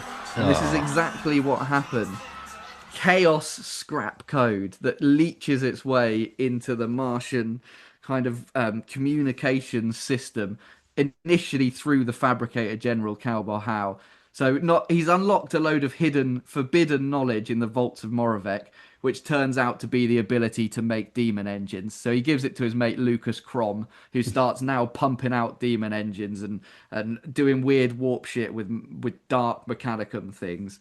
And it starts spreading around Mars. So in the background of Mars, from this kind of throwing his lot in with Horus, everything's beginning to get a bit corrupt in the background, but nothing is kind of on the surface at this stage. It's all a bit kind of secret squirrel, who's with the Emperor, who's not with the Emperor, who's been corrupted by this scrap code and who hasn't. So I'm going to take you to a very important line that was part of the upcoming war, and that line is called the Tempest line.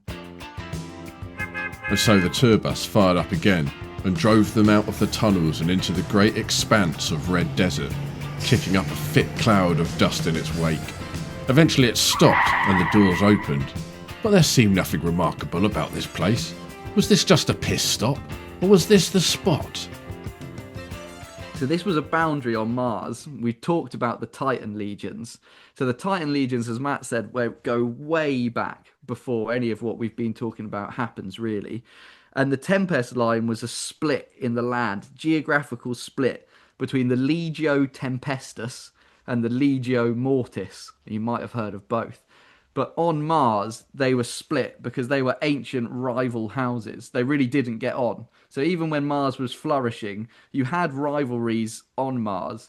And the way that they settled this rivalry was literally to draw a line in the sand, colonial style, and go, Legio Tempestus, don't cross this line, and we won't cross into you, Legio Mortis. But at a very specific time, and Matt, you'll be able to tell us what this reflects in real-time war, because it's a very specific story, I think. This scrap code starts getting into some of the engines, and Mortis decides to cross the line. So, spoiler alert, Mortis throws in its lot with Horus, and its engines walk, and they cross this line for the first time in like tens of thousands of years into Tempestus territory. They don't say anything. They don't say what's going on, but they cross the line. And Lord Cavalerio has to prevent his entire legion from firing back. And he decides not to take the bait. Because this is a setup from Horus that the Mortis cross the line and they're expecting the war to kick off by the rival legion firing back. And then it's all just going to be out in the open. But this guy, Cavalerio, has to hold back his engines so much from automatically firing because they've broken this 10,000-year-old truce that his engine blows up So you know how they're like wired into the feelings of the Titans? The Titan wants to fight back so much because of this 10,000-year-old rivalry that the only way you can stop it from firing back is to essentially cause it to melt down. So the war isn't yet started because of the kind of heroic action of this one man who decided not to fire back. And at that point, Mortis retreat back across the line. So it always makes me think of that submarine Just about to say that guy in the Cold War. that What was didn't it? fire. Oh, that yeah. saw He's got a really the cool radar. name, that Russian guy. He's got like an Yeah, I excellent can't remember name his as name. well. His name was Vice Admiral Vasily Arkhipov. Yeah. It's kind of similar to that. So I thought that was an interesting place to visit on Mars because it shows that Horus tried to get it all out in the open very quickly and then had to go back to more kind of nefarious means. And that guy Cavalerio ends up in an amniotic fluid tank. So when his machine blows up, instead of when he wakes up, he's bobbing around in a tank like half a torso still connected to his Titan. And they have to, part of the book is they're like retraining him how to fight because he's forgotten how to move his arms because he hasn't got any anymore. He's just bobbing around. Just let me go. Just let Just me let me alone. So that's one other place in the war. And the next place I'm going to take you is the ruins of a place called the Magma City. The tour bus engine roared to life and the boys climbed aboard, glad to be out of the whipping desert winds. Off they sped again across the vast red expanse until the scenery started to be punctuated by jagged splinters of rocks, and the bus had to start weaving and winding its way up a very steep hill. Extreme temperature mode activating. Said the bus's computer. An asbestos-lined shutter slammed down in a cloud of dust. Suddenly the bus changed course, speeding up the side with extraordinary quickness. To the very peak. A volcano? And surely the bus isn't going to drive into the fucking volcano. Oh shit, I think it is! Ah! But wait, what's this? Not certain death, but a futuristic city built inside the volcano itself? How could something like this have come to be? We've got the bad guys, the scrap code's kind of working its way around Mars, but there's this very influential tech priest, female tech priest, I must say, called Coriel Zeth, and she owns the Magma City Forge. And she has developed essentially Wi-Fi.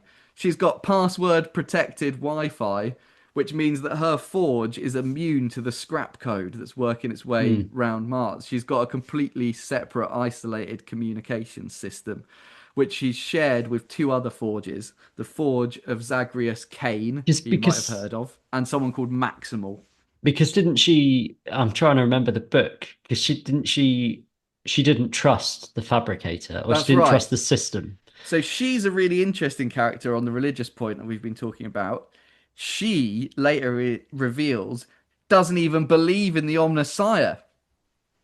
She doesn't just not think. She doesn't just not think the Emperor's the Omnissiah. She doesn't even believe in the Omnissiah. Bullshit, mate. Which is absolute heresy, obviously. And that is kind of, they spy on her. So the fabricator general Kelborhau, he knows that she's going to be difficult to get on board because the scrap code can't get to her. So he sends an assassin to spy, and the assassin basically records her saying, I don't even believe in the Omnissiah. And it's that bit of information that Kelborhau then uses to go, well, then this is war. Like this is war. You don't believe what I believe. And he's keeping quiet the whole time that he doesn't even believe the Emperor's the Omnissiah anymore. But he still believes in the Omnissiah, just not the Emperor. Some guy creates AI videos and then all of a sudden he's got videos of people saying this, that, and the other. Yeah. I don't know. Right, exactly. So yeah, Coriel Zeth's in the Magma City. She's in the noosphere. So her and her mates, essentially, who also own forges, Zagreus Kane, one of them, Maximal, the other, they're immune. So the schism of Mars truly begins at that point. And it is then all-out war on Mars between those that are siding with the Fabricator General that have been scrap code infected. You've got Lucas Crom making demon engines and like weird Dark Mechanicum shit. And they go and lay siege to these three forges that are immune to the scrap code. And I was looking at some of the battles. There's virus bombs launched that kill 14 million in 3 minutes. That's one of the things that happens on Mars. There's a war that goes on for a year between Skitarii and the Proctors, which are a bit like policeman Skitarii. That's a war of attrition where 900,000 infantry are lost just fighting across the same line. It really is like erupting into hell on Mars.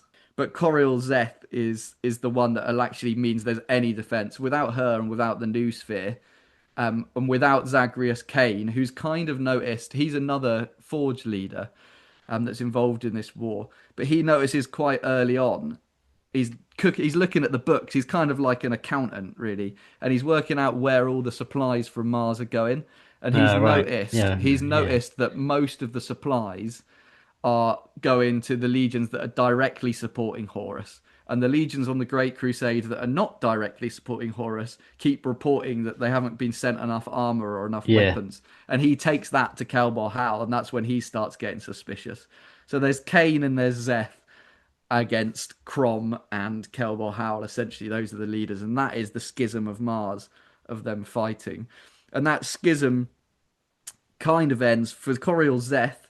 She destroys her entire magma city by unleashing the magma and taking down most of the Titan legions that are fighting her with her. So she melts down the entire city, essentially like she erupts a volcano to take out a Titan legion.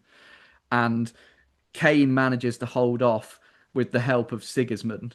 So Dawn realizes that Mars is falling, and he sends Sigismund to go and evacuate Kane, who then becomes the Imperial Martian leader against Kelbor Hal. So he gets evacuated with a load of weaponry and a load of supplies from Mars. So that's kind of like the schism of Mars war. But there's one place that we need to visit that happens within this main story that I think is influential for the whole history of Mars, and it even circumvents some of the earlier stuff from you there, Matt.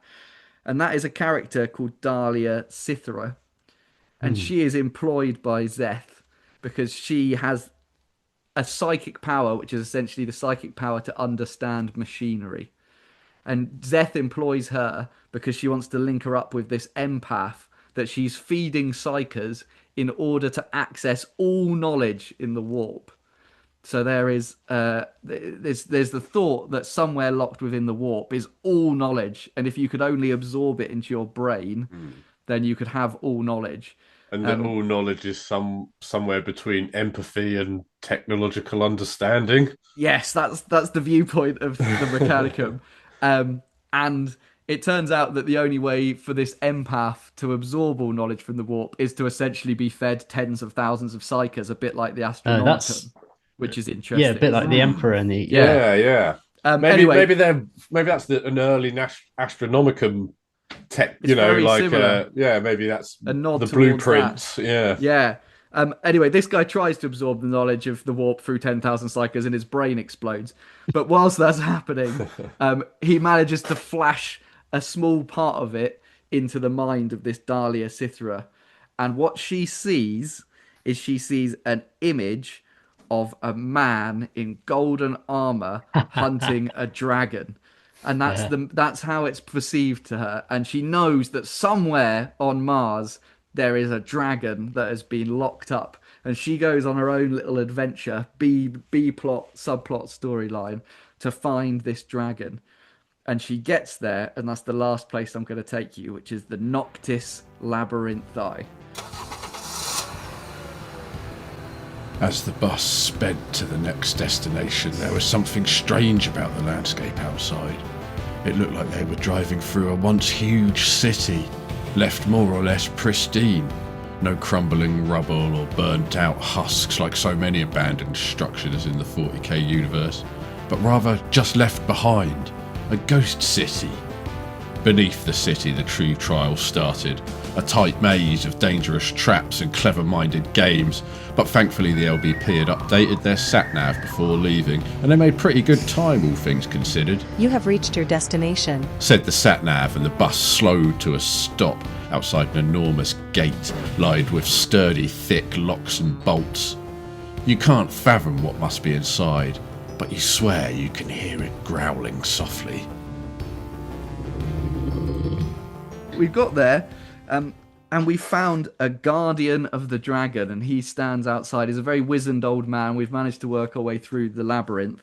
And the guardian of the dragon that Dahlia found was called Semyon, and he'd been there for tens of thousands of years.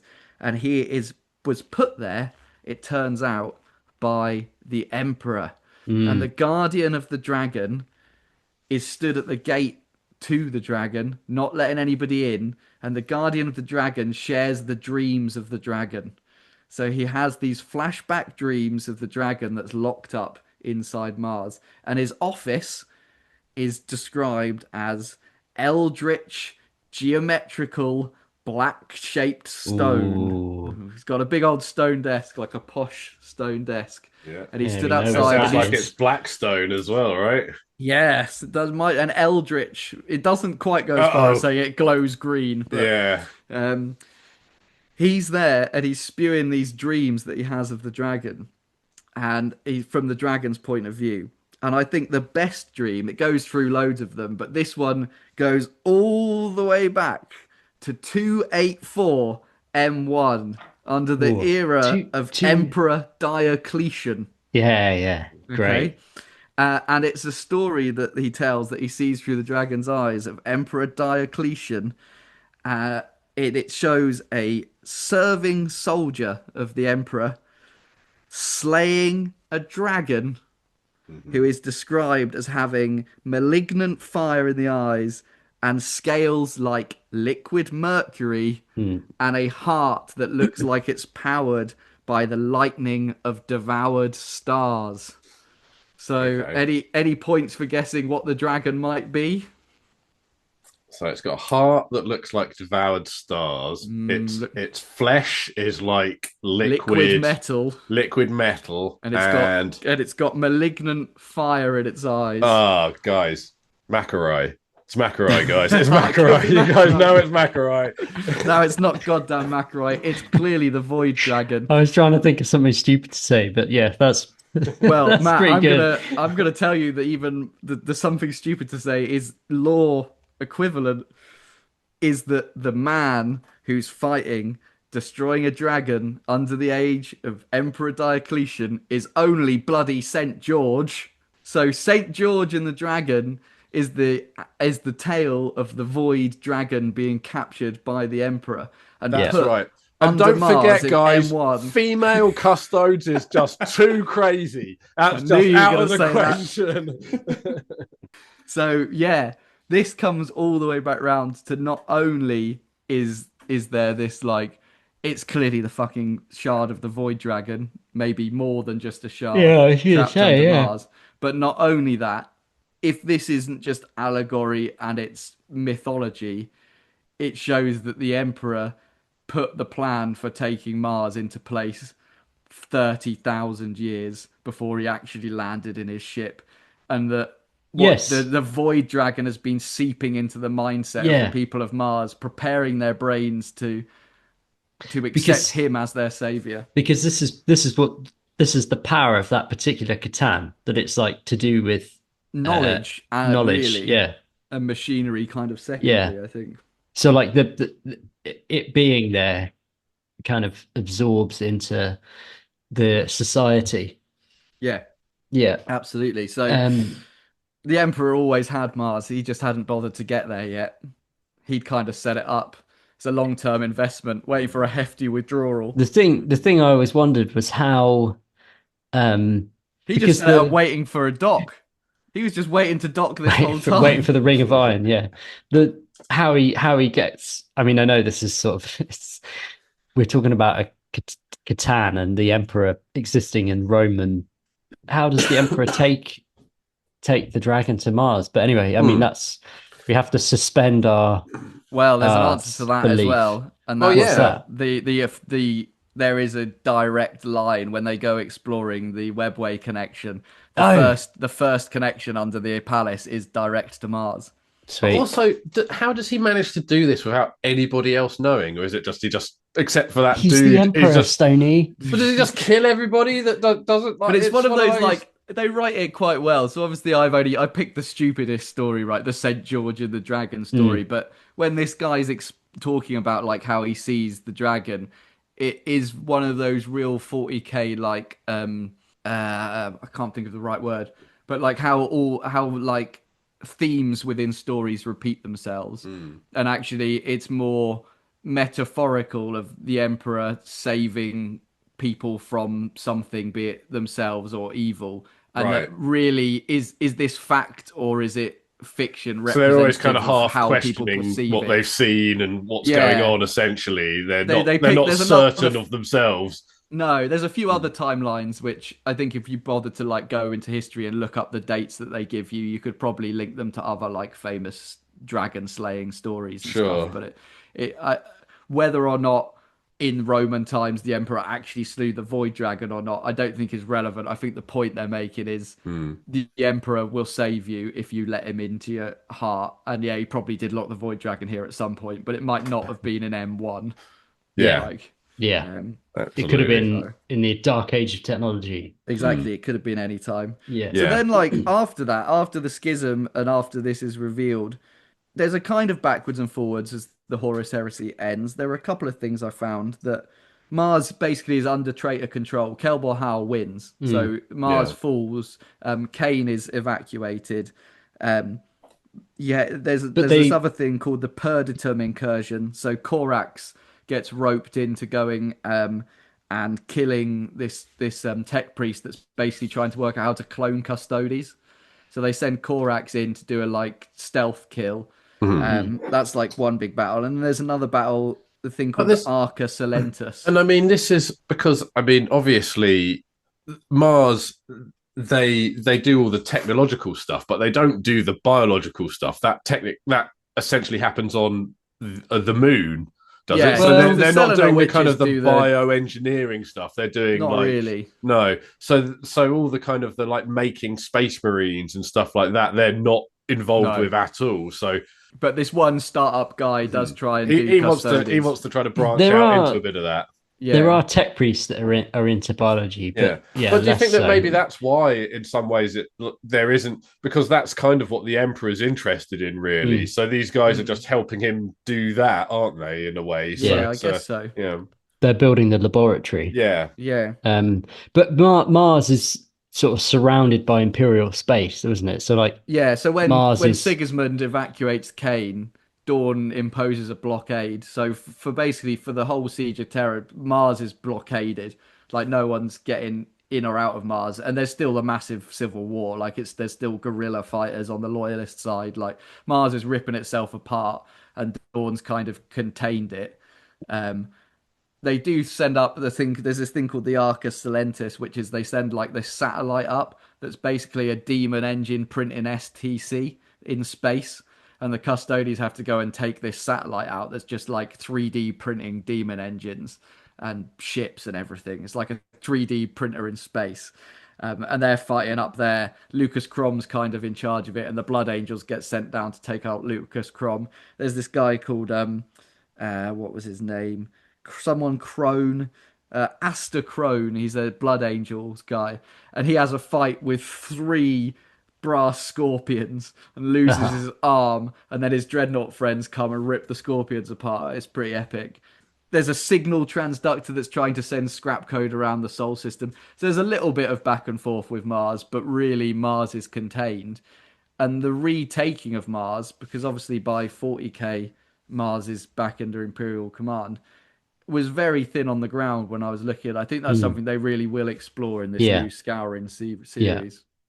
Yeah, it just sort of happens, doesn't it? There is like, and there's no, from what I remember in all the AdMech codexes that have come out now for 40k, there's never really anything. I should have really checked the timelines in those books, but there's never really much detail. No, Maybe that, it's almost like, embarrassing. M30, for 32 Mars. to 35 is basically kind of non-existent in the lore, from what I can see. And that is a point, that an interesting point, because that's the point when it changes from the Mechanicum to the Adeptus Mechanicum. It sort of becomes subservient to Earth. It's no longer Earth and Mars. It is Adeptus. It is an arm of It's Earth. a part of the Terran bureaucracy. Yeah, and maybe that's in part because Mars essentially falls and Earth, Terra have to re-invade. So I that, think yeah, I think like jumping all the way to now, I think there could be a lot of big changes. I think in like 5 years' time, if we're still doing this podcast, we might have a lot more to say about what happens next. Because Cool is obviously the big player.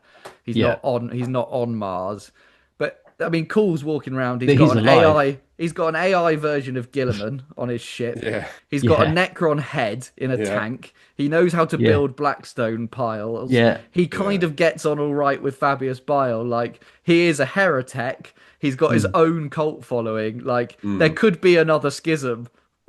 Like, but if he you- also he also doesn't seems believe in like gods. he's also he was around when the pre-Horus Heresy. I was wasn't going to he? say he's kind Yeah. of he would. I feel like he wasn't necessarily.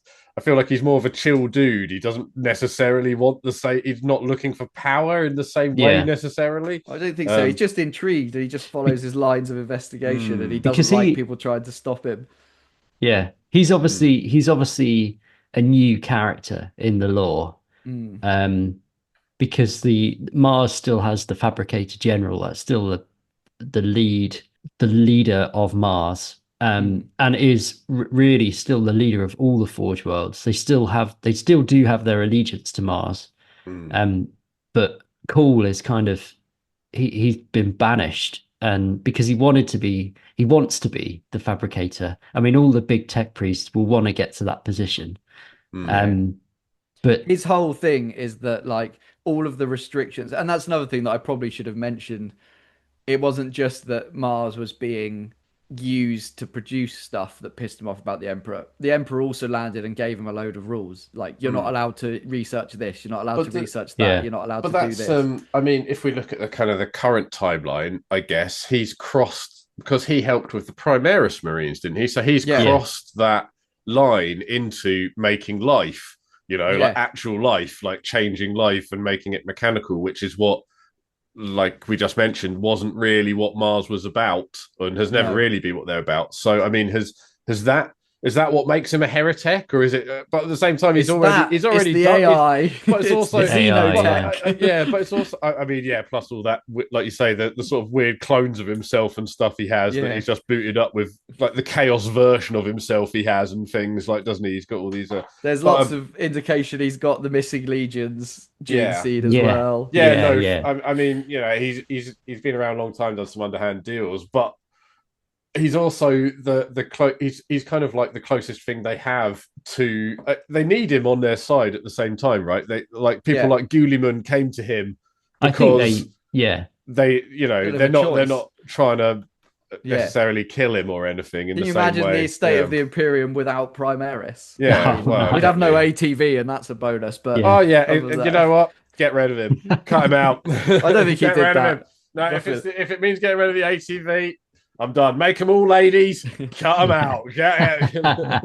But in terms of his link to Mars, he was VAT born on Mars in like M30, something like that. So Cool is a character that has books. He's a character in books within 40k. He's within the lore in 40k in terms of in the codices and everything, but he's also a character in books in 30k, like we said in the Mechanicum book and a couple of other books with it's Sofa that he's involved in the Necron map thing, I think.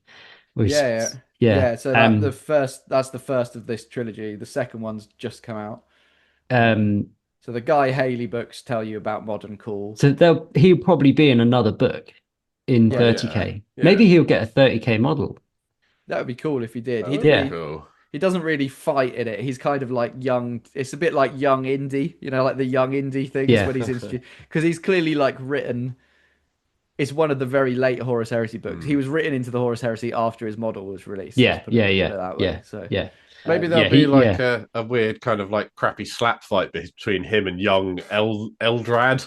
They could do like I'd recommend it. I think you'd really like it, actually, Stone. It's called Gene Father, and it is basically Belisarius Cool versus Fabius Fabius Bile, and it's two old men fighting over trying to get the same technology, and it's wonderful. It's humorous. It's good sci-fi. We have really referenced that book in the past. Yeah, definitely. Yeah, okay. And the other book that basically everything I told you comes from, because it's the manual on Mars in 30K, is Mechanicum by Graham McNeil. It's fantastic. Classic, There's so much more that happens than I've said. Good. It's a really good book. And as I was sort of saying as we were coming into Mars and the Ring of Iron, like essentially by the time it's the year 40,000, Mars is still doing the same role that it always did, which is just to manufacture loads of shit and pump it out. And so the Large Blast podcast boys finally returned to their space race car, exhausted from a hard day's docking. And as the engine bellowed its trusty roar and that fucking Bruce Springsteen tape fired up again for the 100th and one time, the boys couldn't help but think they had forgotten something. No matter, they had a long trip home, and there's always plenty of time for reflection in the void of space.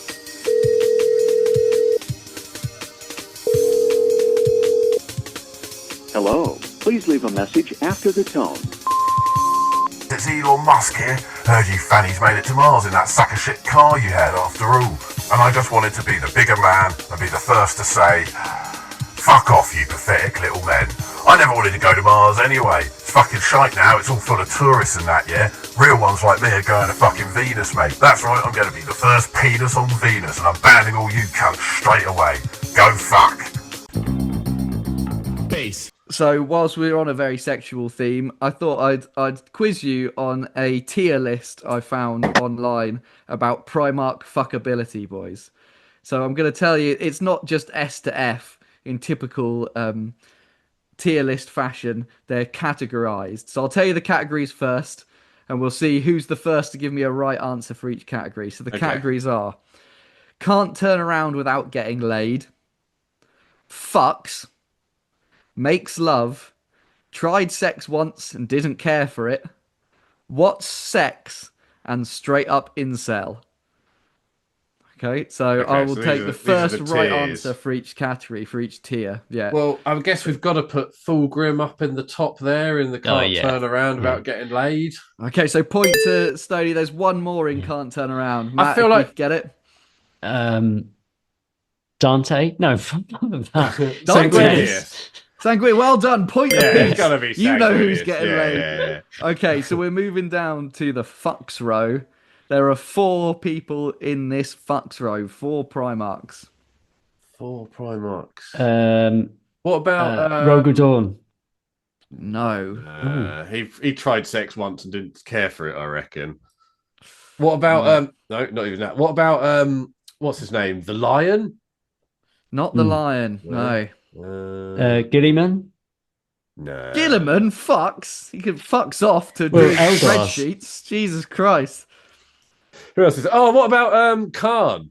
The Khan. He's a sexy Khan man. Fucks. He's got a motorbike. He's pretty cool. I'll give you a chance for another one. A very similar theme to the Khan, Matt.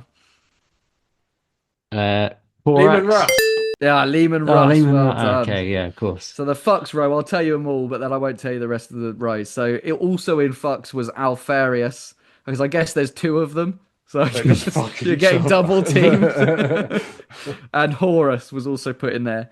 So there's only one. There's only one Primarch. Only 1 point to get in makes love. It's a 2-1 lead to Stony at the moment. Makes love. Who's left? Who's left? Vulcan.